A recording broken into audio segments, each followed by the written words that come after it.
Lengo la mfumo wa stakabadhi ghalani ni kurahisisha biashara kwa mfumo wa haki, mfumo wa uwazi na mfumo unaotambulika kisheria.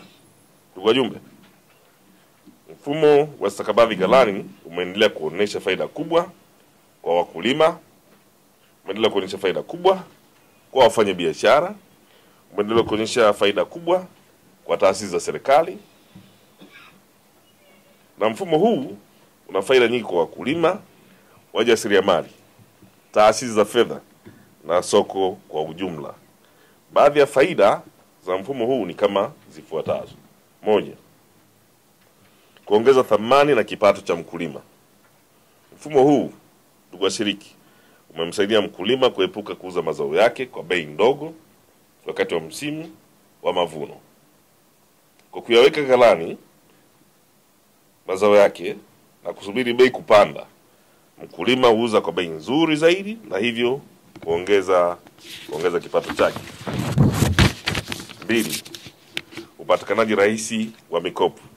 Kama nilivyoeleza hapo awali, stakabadhi inayotolewa baada ya kuhifadhi mazao inaweza kutumika kama dhamana ya kupata mkopo kutoka katika benki au taasisi yoyote ile ya fedha. Hali hii, ndugu washiriki, imesaidia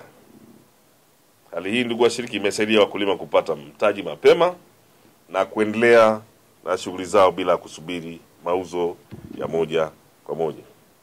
3, kukuza sekta ya fedha vijijini.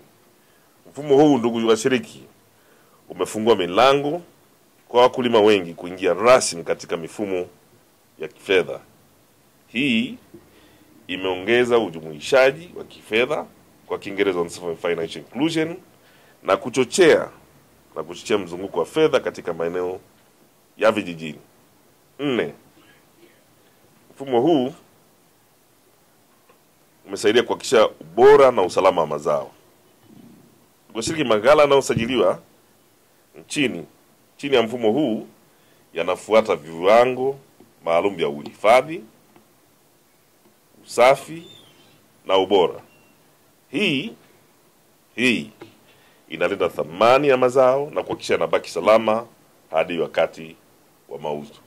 5, kuwezesha utulivu wa bei sokoni. Kwa kuwa mazao yanahifadhiwa baada ya kuuzwa yote mara moja baada ya mavuno, bei sokoni hubaki tulivu na thabiti. Hali hii, ndugu washiriki, inanufaisha wakulima na walaji kwa ujumla.